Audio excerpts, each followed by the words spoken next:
मूर्ख उठ, वे चले गए। कौन चले गए? वही चारों बंदी। हैं? ये तो अंधेर हो गया। दानवराज हैग्रीव को पता चला तो हम सब मारे जाएंगे। अब क्या होगा? कहाँ भाग गए वो चारों? दानवराज हैग्रीव को सूचना तो देनी पड़ेगी। चलो चलो चलो।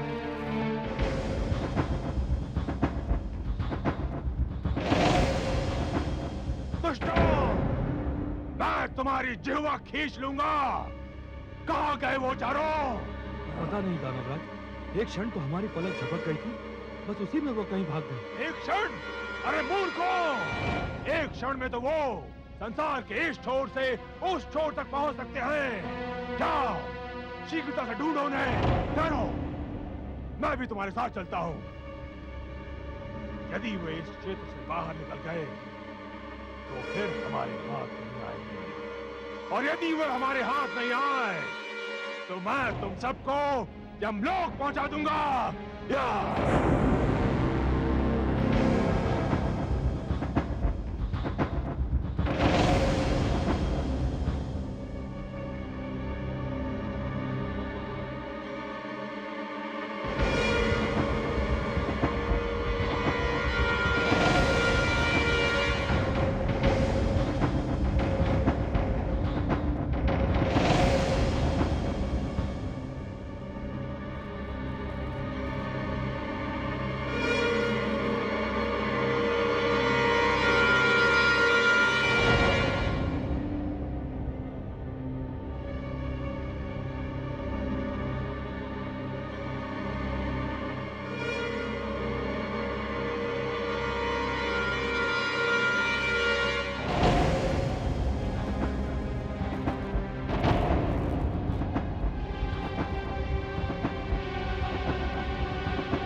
बहुत चतुर बनते थे ना। अभी निकालता हूं तुम सबकी चतुराई। मैंने कहा था ना, यदि भागने का प्रयत्न किया तो तुम सबको मार डालूंगा। अब मुझे वही करना होगा। या अपने भगवान विष्णु का जी भर कर स्मरण कर लो। तुम्हारी मृत्यु तुमसे उतनी ही दूर है जितनी मेरे खड़क से तुम्हारे कंठ की दूरी। या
ये मेरे आप्त वचन मानव की धरोहर है हयग्रीव। ये इस अपवित्र स्थान में नहीं रह सकते और तू इनको नष्ट भी नहीं कर सकता। इनकी रक्षा करना मेरा उत्तरदायित्व है। संभवतः तुम्हें मानव तक पहुंचाने का समय अभी नहीं आया है, और जब तक वो समय नहीं आता तब तक अंधेरे में भटकते हुए मानव जीवन के लिए उजाले का संदेश बने हुए तुम मेरे ही पास रहोगे।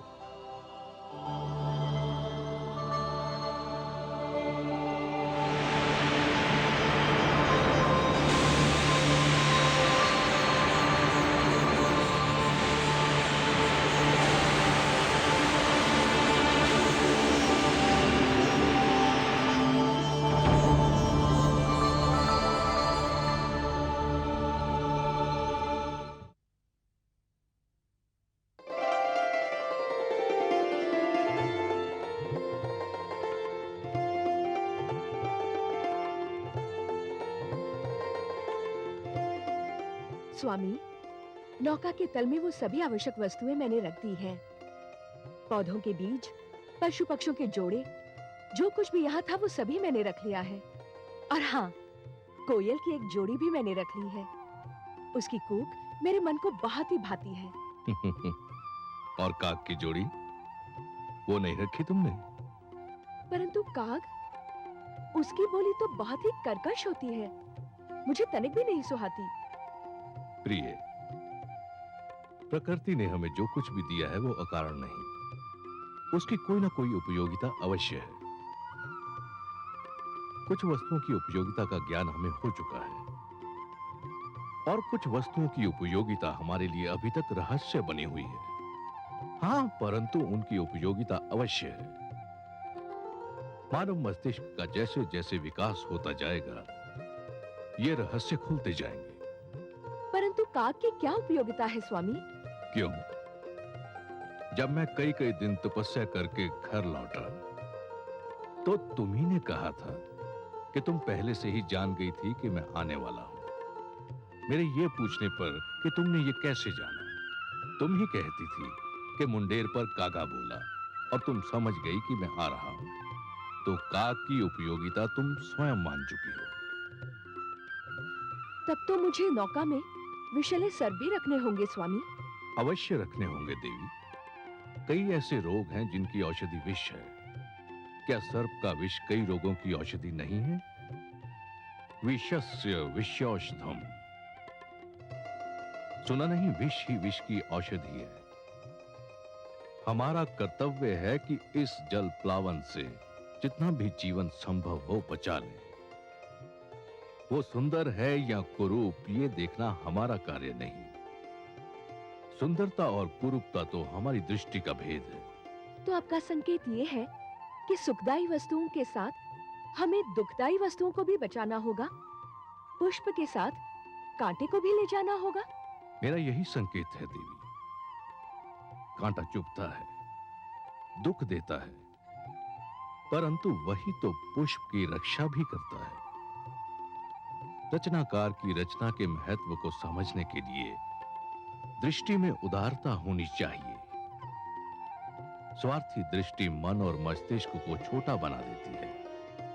पूर्णता के लिए आवश्यक है कि सृष्टि बहुरंगी हो। अनेकता में एकता ही तो जीवन का सौंदर्य है देवी। आप ज्ञानी हैं स्वामी, आपने मेरी आंखें खोल दी। मैं अभी अपनी भूल सुधार कर आती हूँ। ठहरो देवी।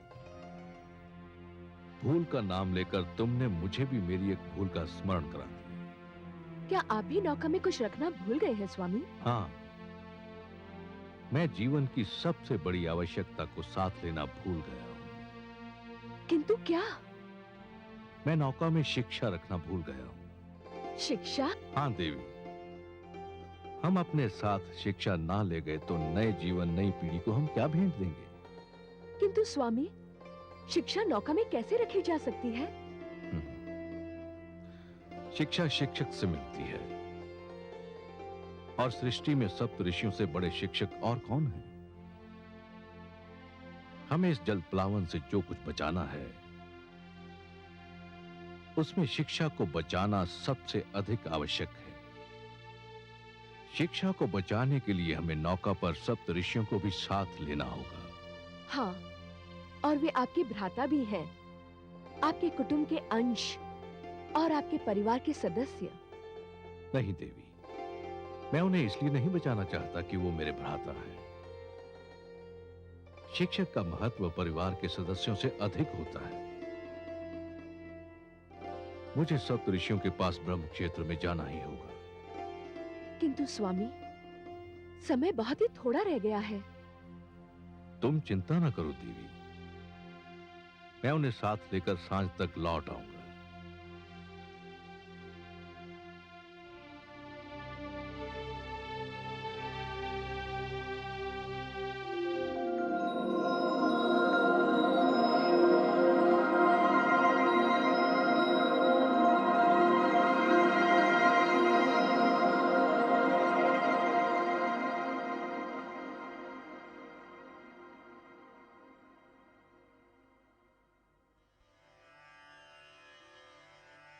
प्रणाम।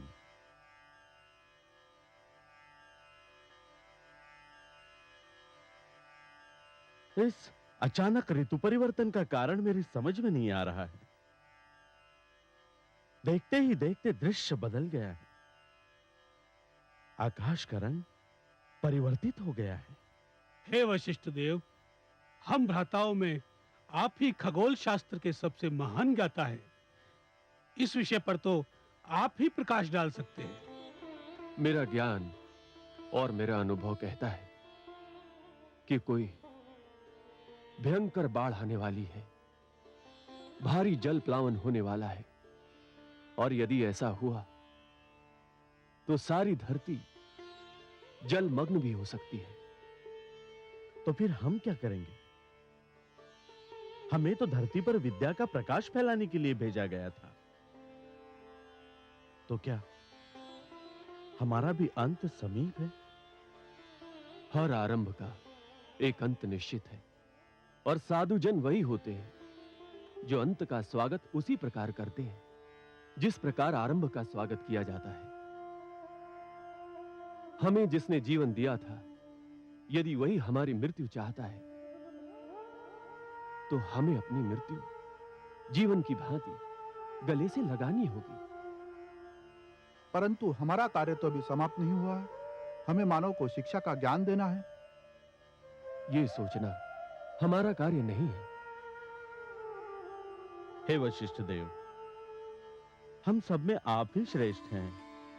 आपका मार्गदर्शन पाकर हम सब आगे बढ़ते हैं। तो फिर हमें योग समाधि लगाकर ध्यान मग्न हो जाना चाहिए। मृत्यु आए तो हमें अपना स्वागत करता पाए। आपके आदेश का पालन होगा।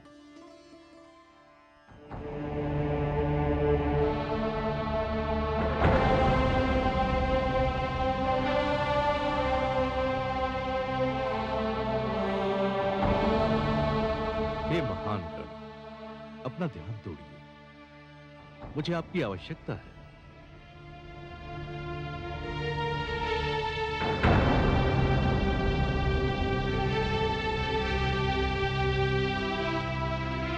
मैं ब्रह्मपुत्र, आपका अनुज, मानव कल्याण के लिए आपको लेने आया हूं। इस जल प्लावन के उपरांत जो जीवन आरंभ होगा, आप नहीं होंगे तो वो अंधकार में भटकने लगेगा। हे ऋषिगण,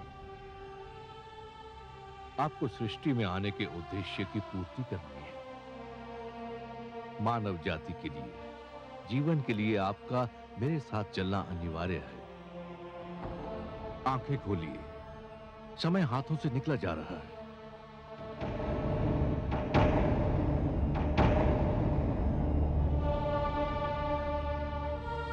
अनुज मनु, तुम? हां भ्राताश्री, शीघ्र उठिए। भयंकर जल प्लावन होने वाला है। मैं आपको लेने आया हूं।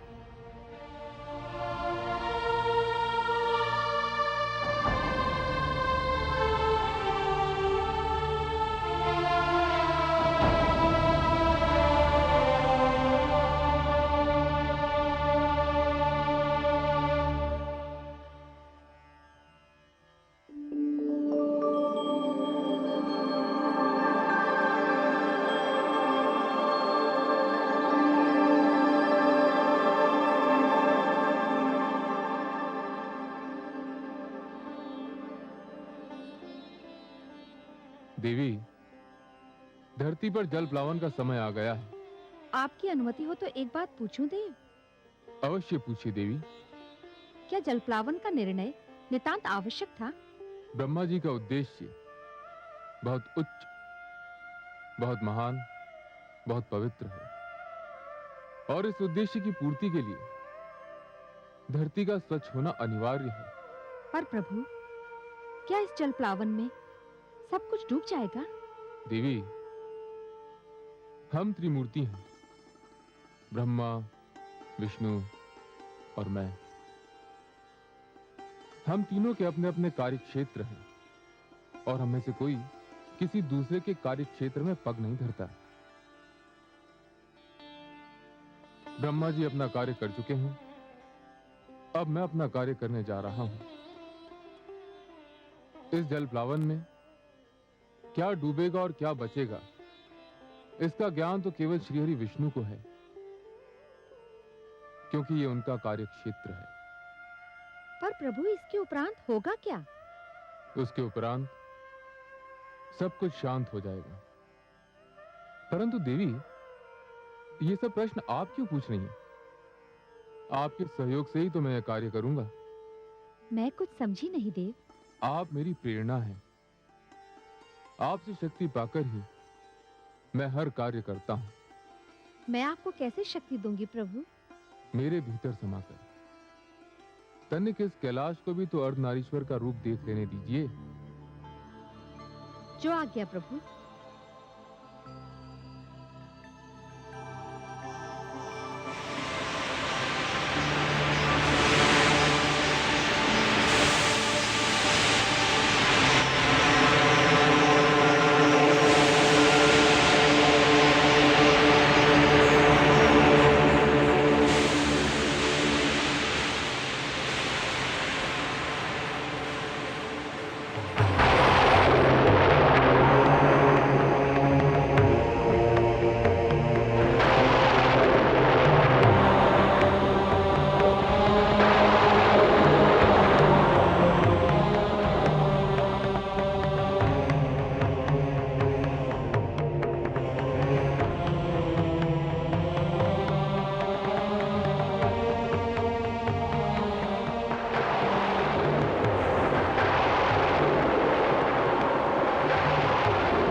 तुम इस नौका को मेरे सींग से बांध देना।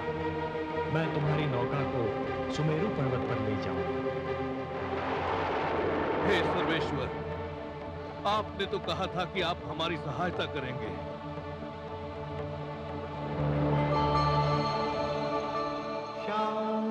शान्ताकारं भुजगशयनं पद्मनाभं सुरेशं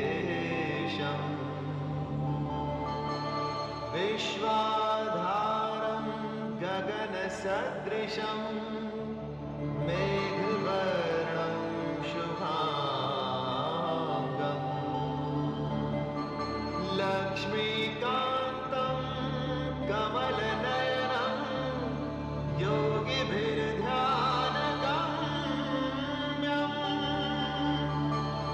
वन्दे विष्णुं भवभयहरं सर्वलोकैकनाथं।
स्वामी, यहाँ तो कुछ भी नहीं है। एकदम निर्जन स्थान लगता है।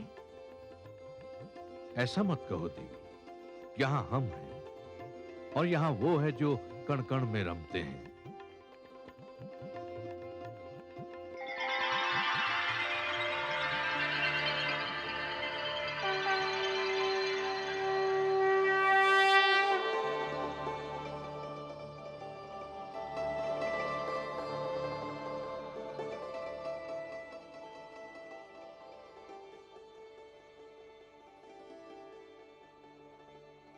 हे नारायण, आपके दर्शन मिले, नैनों के भाग्य जागे, आत्मा की प्यास बुझी। इस क्षण के आगे जीवन का हर एक क्षण तुच्छ है। हे विश्वेश्वर, आपने जलप्लावन से हमारी रक्षा की, आपको कोटि कोटि धन्यवाद। हे मनु, इस भयंकर जलप्लावन में शिक्षा और गुरु की रक्षा करने में जो तुमने तत्परता दिखाई, वो भी सराहनीय है। तुमने मानव कल्याण के उद्देश्य के लिए साधना की, व्रत धारण किया। और हे शत्रुपा, इन सब शुभ कार्यों में अपने पति का साथ देकर तुमने अपने पत्नी धर्म का पालन किया है। मैं तुम दोनों से अति प्रसन्न हूं।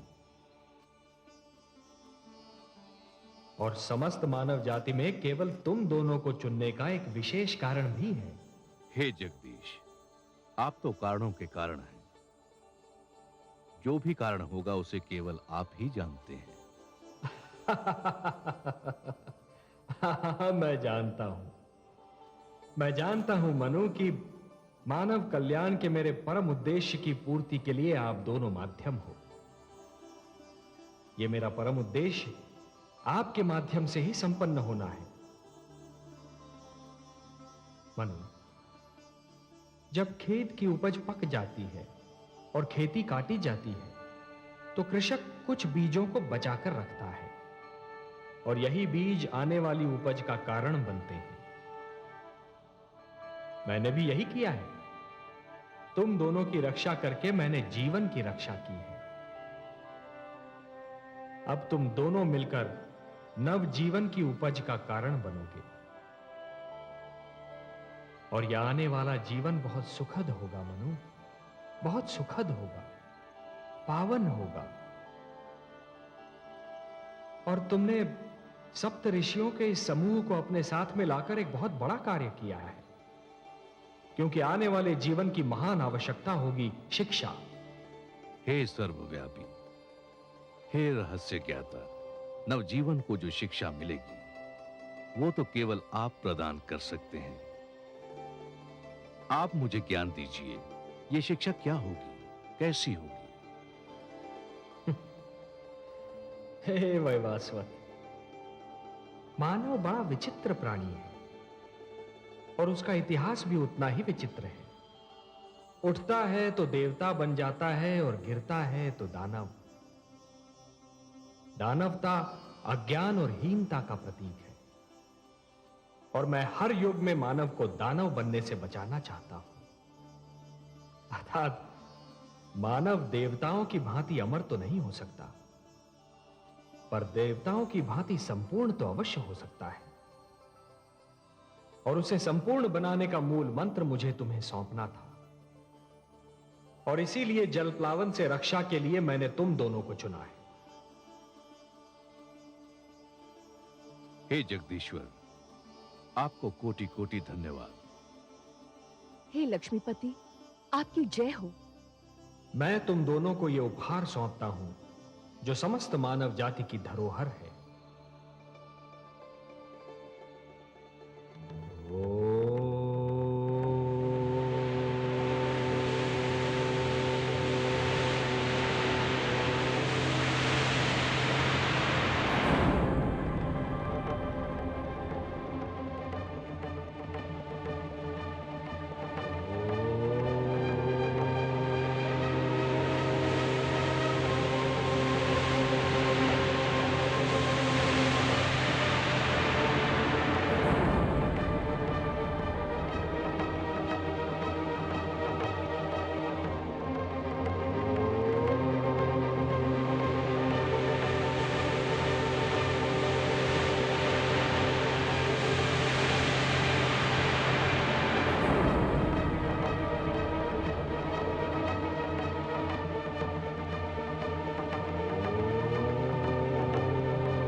ये मेरे आप्त वचन है, ये मेरे वेद हैं, ये मेरे सबसे बड़े वरदान हैं। मानवता को ये मेरा उपहार है। ये मेरे आप्त वचन तुम्हें और तुम्हारे उपरांत आने वाली हर पीढ़ी को जीवन के नियमों का ज्ञान देंगे। ये वेद मानव को धरती और आकाश, मानव और देवता तथा आत्मा और परमात्मा के आपसी संबंध का ज्ञान देंगे। इनमें वो सारे मंत्र निहित हैं जो जन्म से मृत्यु तक मानव की हर समस्या का समाधान बनेंगे। हे मनु, मेरे आप्त वचन मानव को प्रकृति से शक्ति प्राप्त करने की प्रेरणा देंगे, जीवन से प्रेम करने की शिक्षा देंगे।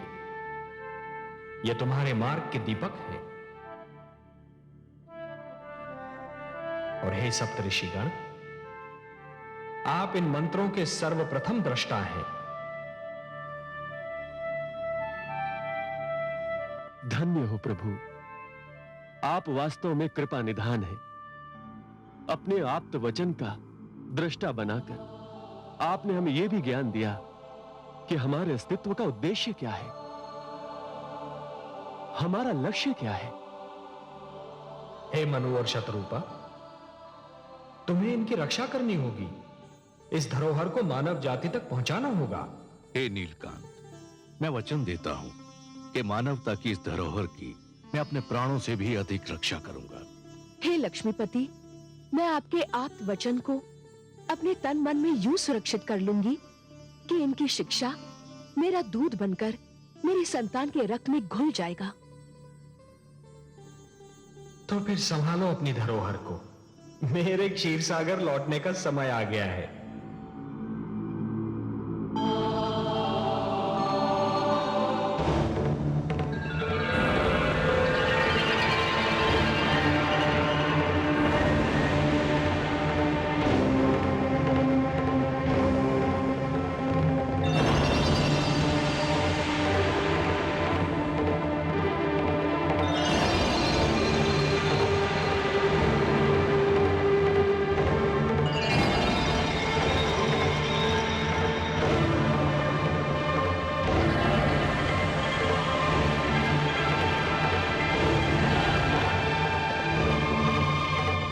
अब मैं तुमसे विदा लेता हूं।